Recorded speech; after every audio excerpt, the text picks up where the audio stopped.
하나님이 누구인가를 또한 정할 수 있는 주님의 자녀가 되게 하여 주시옵소서. 모든 말씀 예수님의 이름으로 기도드립니다. 아멘.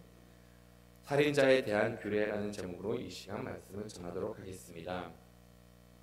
외국 사람들이 우리나라를 방문하다 보면은 항상 칭찬하는 것이 있습니다. 그것은 바로 우리나라의 치안 사태를 두고 이렇게 칭찬을 하는 것을 볼 수가 있습니다.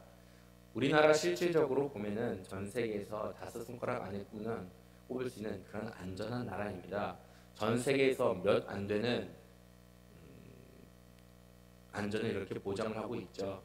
우리는 그것을 느끼지 못하는데 제가 간혹 이렇게 교회에서 좀 늦게 집에 돌아갈 때 한 10시 반, 때로는 11시에 이렇게 집에 돌아갈 때가 있습니다. 그렇게 11시에 집에 밤길을 가는데도 불구하고 여전히 학생들, 그다음에 여성분들이 아주 자유롭게 공원을 이렇게 돌아다니는 것을 볼 수가 있습니다. 그 정도로 안전한 나라이기 그만큼 나라가 안전하기 때문에 밤 늦게 사람들이 혼자 다니더라도 이것을 불안에 떨거나 아니면 이것을 위협적으로 느끼지 않고 있다는 것이죠. 이렇게 보면은 우리나라 정말로 안전한 나라인데 의외로 많은 사람들이 그럼에도 불구하고 우리나라가 좀 위험하지 않냐라는 그러한 두려움에 좀 사로잡혀 있는 것을 보게 됩니다. 안전 수치로서는 우리나라가 거의 세계 최고 수준인데 그럼에도 불구하고 사람들이 개인적으로 느끼는 그 안전 사항, 그것은 오히려 최하국과 비슷하게 우리나라가 정말로 위험하다라고 이렇게 인식을 하고 있는 한국 사람들이 의외로 많다는 것이죠. 왜 이렇게 큰 차이를 보일까요? 나라는 실질적으로 안전한데 사람들이 체감하기는 이 나라가 좀 위험한 나라다라고 이렇게 생각을 하고 있을까요? 어떻게 보면은 나라에서 제공하는 그런 법안 자체가 이렇게 개인의 신변을 보호하는 그런 법안이 좀 약해서 그런 것이 아닐까라고 한번 생각을 해보게 됩니다. 그것을 어떻게 볼 수 있는가 하면은 만약 내가 내 자신의 위협을 받았을 때 어느 정도 정당 방위를 할 수가 있어야 되는데 실질적으로 우리나라의 법안을 보면은 정당 방위가 그 법안 자체가 너무나도 복잡하고 너무나도 힘들다는 것을 알 수가 있습니다. 누군가 나에게 피해를 가하는데도 불구하고 내가 내 자신을 내 신변을 보호하기 위해서 나를 막는다라고 하더라도 막는 데까지는 괜찮지만은 다시금 상대방에게 피해를 가면은 내가 또 다시 가해자가 되는 좀 이상한 이렇게 신변 보호의 법이 있다는 겁니다. 그러다 보니까는 내가 내 자신을 보호하기보다는 나중에 법적인 처벌을 받지 않기 위해서는 차라리 맞는 것이 좀 더 편한 이런 구조가 되어 있다는 것이죠. 이것을 어디까지서 볼 수 있는가 하면은 심지어는 공권력을 행사해야 되는 그러한 나라의 기관들조차도 이렇게 공권력을 행사하다가 남에게 피해를 간다라고 하면은 거기서 자신들이 배상하는 일까지 벌어지기 때문에 실질적으로 자기 보호 아니면 사람의 보호가 일어나는 것이 매우 어렵다는 것을 이렇게 보게 됩니다. 아마도 이런 이유 때문에 사람이 어떻게 보면 체감상으로는 우리나라가 이렇게 좀 위험한 나라가 아닌가라고 이렇게 생각을 하게 것이 아닌가라고 생각해 보게 됩니다.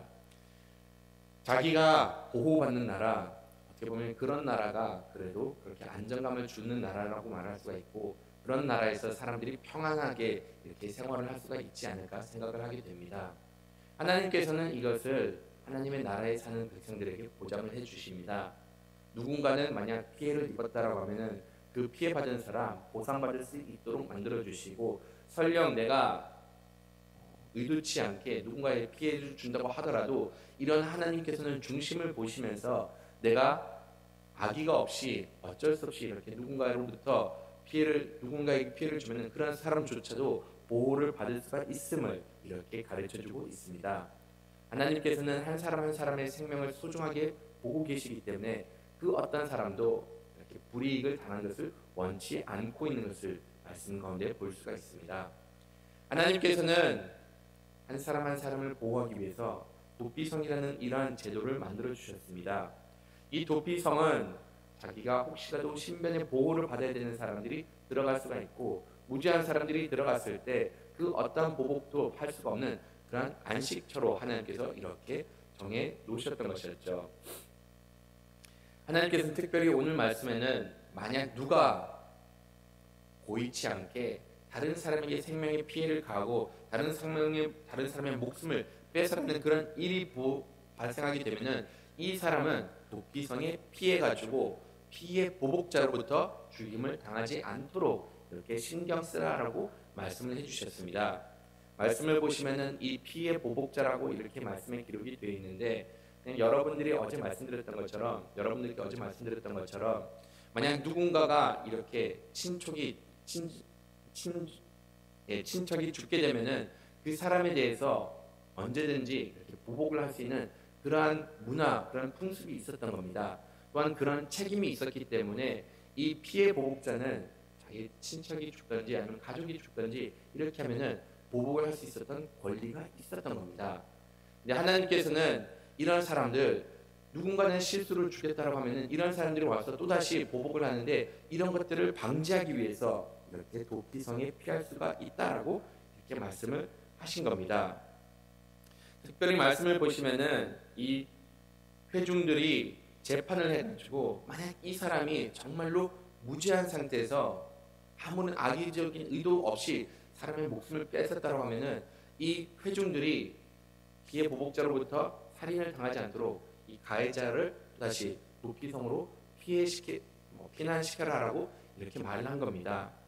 하나님께서 여기서 이 도피성의 제도를 도입한 것을 보면은 한편으로서는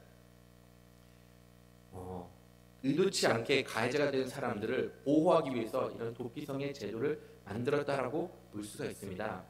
하지만 다른 한편으로서는 보게 되는 것은 이렇게 사람들이 감정에 의해서 2차적인 피해, 3차적인 피해가 일어나지 않을 수 있도록 방지한 것을 이렇게 또한 볼 수가 있습니다. 이 피해 보복자는 재판을 통해 가지고 이 사람이 무죄하다는 것을 보고 깨달을 수는 있습니다. 하지만 반대로 그렇지 못하게 그냥 자기 친척 누군가는 죽었기 때문에 그 사람을 죽인 사람에게 가가지고 바로 또한 보복을 할 수가 있다는 것이죠. 만약 이렇게 됐을 경우에는 실질적으로 그 사람을 죽인 사람이 악의적인 의도가 없는데 실수로 이렇게 사고로 인해서 죽게 됐는데, 피해 보복자가 또다시 그 사람을 살인하게 되면은 이 피해 보복자는 잘못된 이유로 이렇게 처벌을 하게 되었던 것이었죠. 이런 1차적인 가해가 벌어지지 않도록 하나님께서는 빨리 이렇게 처음 살인했던 그 사람을 도피성으로 피해시키라라고 말씀을 하신 겁니다. 아니면은 이와 달리 만약 누군가는 내가 내 친척이 목숨을 잃게 되다 보면은 사람들이 감정에 휩싸여 버려 가지고 내가 그냥 내 친족을 보복하겠다라고 해가지고 감정에 의해서 또다시 실수를 범할 수 있으니 이러한 실수조차도 발생하지 않도록 이렇게 도피성으로 피난시켜라라고 말씀을 하신 겁니다. 이러한 모든 제도를 봤을 때 우선은 하나님의 공정성이, 정의로움이 이렇게 드러나는 것을 알 수가 있습니다. 재판을 받기 전에 누군가는 유죄라고 판결을 받기 전에는 그 어떤 잘못도 섣불리 행하지 말라라고 이렇게 하나님께서는 말씀하셨습니다. 감정대로 하지 말고 정해진 법대로 해라. 또한 무엇보다도 너희들이 모르는 상태에서 너희들이 판사가 돼서 너희들이 그렇게 심판을 하지, 당장적으로 즉각적으로 심판을 하지 못하도록 이렇게 정해놓은 것을 보게 됩니다. 만약 사람들이 자기의 기준으로 심판을 하기 시작하고 자기의 기준대로 정의를 구현하다 보면은 2차적인, 3차적인 이렇게 피해를 또한 입힐 수가 있다는 것이죠. 우리나라 같은 경우는 신변 보호를 위해서 개인 방어, 정당 방위가 되게 이렇게 축소되어 있는데, 미국 같은 경우는 이와는 좀 다릅니다. 우리는 워낙 개인의 안전을 소중하게 여기다 보니까는 이 정당 방위라는 그 범위 자체가 매우 넓다는 것을 볼 수가 있습니다. 심지어는 어떤 일이 벌어졌는가 하면은 어떤 한 강도가 이렇게 음식점에 들어와 가지고 거기 있었던 종업원과 거기 있었던 손님들을 이렇게 총으로 위협을 했는데, 그 사람이 이렇게 그 종업원한테 돈을 달라고 하고 달아나려고 했을 때 거기 앉아 있었던 손님 중에 한 사람이 자기가 소유하고 있는 총을 가지고 그 강도를 살해해 버렸습니다. 살해해 버린 다음에 그냥 그 식당에서 유유히 걸어 나왔는데, 나중에 경찰들이 와가지고 그 모든 사건을 이렇게 조사를 하다 보니까는 들어왔던 강도 실질적으로 총으로 위협한 것이 아니라 그냥 장난감 총이었던 것을 밝혀지게 되었습니다.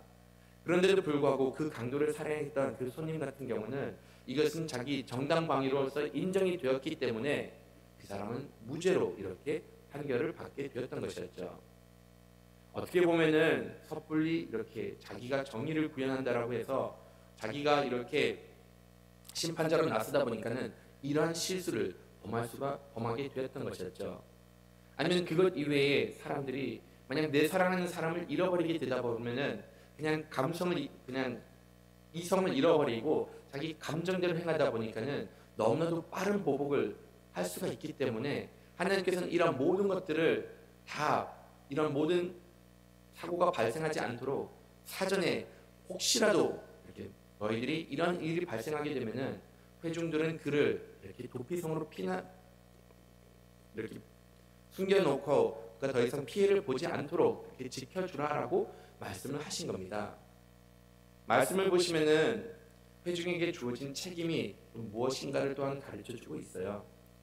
어떻게 보면 회중은 정의가 실현될 수 있도록 노력을 하라라고 이렇게 말씀하시고, 무엇보다도 이 회중은 이 가해자가 처음에 가해를 줬던 사람이 도피성까지 안전하게 도착할 수 있도록 또한 보호를 해야 되는 그런 역할이 있다는 것을 보게 됩니다. 만약 정말로 죄가 없는 사람이면은 그 사람 주변 사람들은 그 죄 없는 사람들을 또한 이렇게 보호해줄 의무와 책임이 있다는 것이죠. 우리가 생각하는 것은 당연하다라고 생각을 할 수가 있습니다. 잘못한 것이 없으면 당연하게 보호를 받아야 되는데, 오늘날 일어나는 일들을 보면은 잘못을 했는데도 불구하고 그 사람을 보호하는 일들이 벌어지고, 반대로 보호받아야 되는 사람인데도 불구하고 보호받지 못하는 일들이 발생하는 것을 보게 됩니다. 최근에 제가 한번 언급한 적이 있었는데, 실질적으로 피해를 줬던 사람이었는데도 불구하고 지금 이 시대는 자기 이해관계를 이렇게 따지면서 피해자인데도 불구하고 그 사람을 보호하는 일들을 너무나도 많이 볼 수가 있습니다.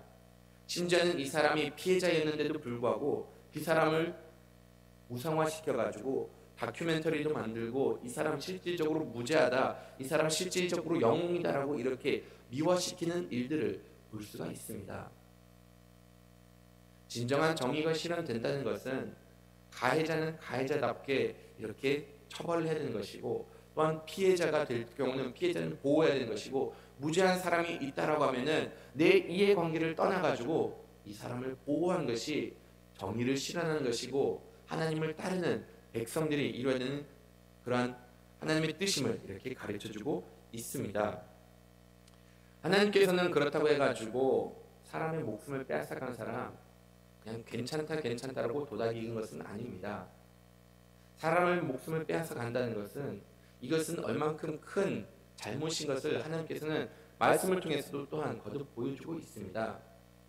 이 실수로 사람을 죽인 사람은 도피성에 가가지고 본인의 목숨을 보호받을 수가 있습니다. 그렇다고 해가지고 사랑하는 사람을 잃어버린 사람을 그냥 외면하지는 않습니다. 하나님께서는 특별히 이 가해자에게는 도피성에 들어가가지고 더 이상 그곳에서부터 나올 수가 없다라고 이렇게 말씀을 해주고 있습니다. 들어가는 것, 그 사람의 신변의 보호를 위해서 들어가지만은 반대로 나올 수가 없는 것은 사람의 목숨을 뺏어갔기 때문에, 이것을 고의적이든 실수로든 이렇게 뺏어갔기 때문에 거기에 대한 책임을 져야 된다라고 이렇게 말씀을 하신 것이죠. 그 도피성에서 나오지 못하게 하는 것, 가해자의 보호를 위해서도 그런 의미도 있고 피해자를 보호하기 위한 그런 의미도 같이 담겨져 있습니다. 내 사랑하는 사람을 잃어버리면은 쉽게 용서가 되지 않습니다. 특히 내 사랑하는 사람의 목숨을 뺏어가는 사람을 다시금 만나게 되면은 솔직히 마음속에 있었던 그 상처가 다시 일어날 수밖에 없다는 것이죠. 하나님께서는 이 가해자를 도피성에 보냄으로 인해서 더 이상 피해를 받던 사람이 가해자랑 마주칠 일을 방지하게 되는 것이고, 더 이상 그러한 피해자에 대한 배려도 이렇게 보여주신 겁니다. 도피성은 피할 수 있는 곳이지만은 달리 말해서는 거기서 나올 수가 없으니까는 오늘날로 말을 하면은 감옥이 된다라고 이렇게 볼 수도 있다는 것이죠. 물론 신변의 보호를 위해서 그곳에 들어갈 수가 있고, 무엇보다도 이 잘못이 언제까지 여기 생활을 하게 되는가 하면은 나중에 대제사장이 죽기까지는 거기서는 나올 수가 없다고 하지만은, 만약 그 전에 나온다라고 하면은 하나님께서는 이렇게 말씀하신 것, 피해 보복자는 그 사람을 살해한다고 하더라도 그때는 문제가 되지 않는다라고 이렇게 말씀을 하신 겁니다. 달리 말해서 이 가해자 처음부터 자기가 목숨을 뺏는 그 일에 대해서 충분히 그 잘못을 뉘우칠 수 있는 시간을 갖고 그 가운데서 그 죄값을 치르라라고 말씀을 하신 것이죠. 하나님께서는 이렇게 가해자와 피해자를 다 배려해 주시면서 이런 모든 가운데 정의를 실현할 수 있도록 이렇게 이 도피성 제도를 만드신 겁니다. 하나님께서는 잘못한 것에 대해서, 피를 흘린 것에 대해서 그만한 죄값을 치러야 된다라고 이렇게 분명히 보여주셨습니다. 도피성에 가가지고 거기서 생활해야 되는 것, 이것 나름 죄값을 치른 것입니다. 무엇보다도 도피성에 나올 수 있는 그 기준을 좀 전에 말씀드렸던 것처럼 대제사장이 죽었을 때 그 도피성에서 다시금 나올 수가 있게 된다라고 이렇게 말씀을 해주신 것이죠. 대제사장이 죽었을 때 왜 나올 수가 있는 것이냐? 그 사람이 흘렸던 피값을 대제사장이 대신 치렀기 때문에 비록 자연적인 죽음을 맞이한다고 하더라도 충분히 이 대제사장이 그 죄값을 대신 치렀기 때문에 다시금 그 도피성에서 나올 수 있도록 하나님께서는 이렇게 마련을 해주신 것이죠. 여기서 하나님께서 보여주신 것은 죄값은 반드시 피 흘림으로 목숨으로서 이렇게 대신해야 된다라고 이렇게 보여주신 겁니다. 하나님께서 세우신 이러한 근본적인 교리는 오늘날에도 바뀌지 않습니다. 죄의 용서함을 받기 위해서, 나의 목숨을 건지기 위해서는 결과적으로는 누군가는 목숨을 희생을 하지 않는 이상은 그 목숨은 구원을 받을 수가 없다는 것이죠. 우리도 이렇게 영원한 영생을 누릴 수가 있게 되었던 모든 배경은 예수 그리스도께서 우리의 대제사장이 십자가의 못을 박혀서 피를 흘리셨기 때문에 결과적으로는 우리가 이렇게 영생을 누릴 수가 있게 되었음을 이렇게 보여주고 있습니다. 도피성이라는 것, 안식을 누릴 수가 있지만은 그 안식을 누릴 수 있는 배경은 결과적으로는 대제사장이 이렇게 목숨을 내놓으셨을 때, 누군가는 그 죄값을 치렀을 때 이렇게 안식을 누릴 수가 있음을 말씀해 주신 겁니다. 하나님께서는 예나 지금이나 변하지 않으신 분이십니다. 우리가 영생을 누리기를 원하고 무엇보다도 거룩한 백성으로 살아가기를 원하고 계신다는 것이죠. 특히 우리의 죄가 용서받기를 원하셨기 때문에 하나님께서는 예수님을 이 땅에 보내주셨고 우리의 죄를 위해서 십자가에 못 박혀 죽게 하셨습니다. 그로 인해 가지고 우리는 이제는 하나님의 거룩한 백성이 될 수가 있게 되었고, 이제는 우리가 범한 그 모든 죄로부터 이렇게 더 이상 구속되지 않은 것을 보여주신 겁니다. 이것은 하나님께서 마지막으로도 이렇게 말씀해 주셨는데, 그 죄값을 치르지 않고는 그 거룩한 땅에 거할 수가 없기 때문에 내가 거하는 이 땅, 내가 너희들이 거저는 이 땅 거룩하니 그 어떤 것들로 이것을 더럽히지 말라라고까지 이렇게 말씀하신 겁니다. 하나님께서는 하나님의 백성들이 거하는 그곳 거룩해지기를 원합니다.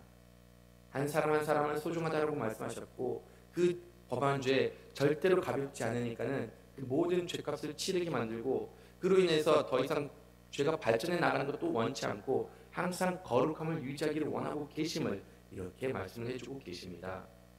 도피성, 어떻게 보면 한 사람을 보호하기 위해서 이렇게 만든 것인데, 또 다른 한편으로서는 하나님의 거룩함을 이렇게 유지하기 위해서, 하나님의 거룩한 백성들을 보호하기 위해서 만든 제도라고 이렇게 볼 수가 있습니다. 하나님께서는 우리가 정말로 하나님의 나라에서 평안을 누리기를 원하고 거룩함을 유지하기를 원하고 계십니다. 한 사람이 보호받기를 원하고 평안을 누리기를 원하고 계십니다. 이런 하나님의 뜻을 깨닫고 정말로 하나님의 거룩함을 드러내고 정말로 주변 사람들을 이렇게 배려하면서 어떠한 해도 끼치지 않도록 열심을 다하는 여러분들이 되기를 간절히 바라겠습니다.